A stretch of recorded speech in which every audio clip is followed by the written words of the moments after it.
generally speaking, when it comes to tackling large amounts of student loan debt, there are two different types of repayment strategies that you can utilize. There are traditional repayment options, and then there are non-traditional repayment options.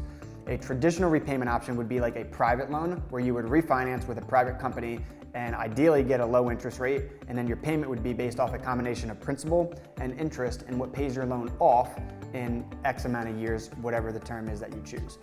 That is a traditional repayment option. That's like what mom and dad tell us when it comes to handling debt. Then there are non-traditional repayment options like the federal income-driven repayment plans, where your payment has nothing to do with principal, it has nothing to do with interest, and it has nothing to do with paying your loan off at all. Your payments are only based off of income, specifically your discretionary income, and you pay X% per month based off your discretionary income for 20 or 25 years, depending on what plan you qualify for, and whatever is left over on your loan at the end of that time gets completely wiped out and forgiven by the government.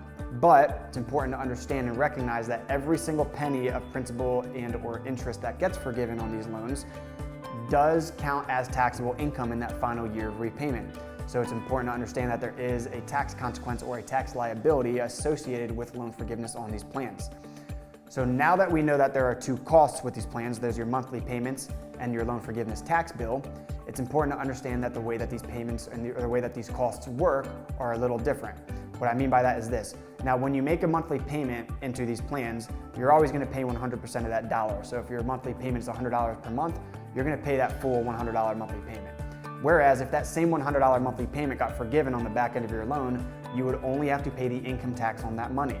So if we're assuming a 30% income tax rate, just for the sake of round numbers, you would only be paying $30 in place of that $100 monthly payment. So the best way to properly utilize these plans is to actually minimize your monthly payments and seek as much forgiveness as you can within your own scenario, because you're only paying pennies on the dollar on the back end.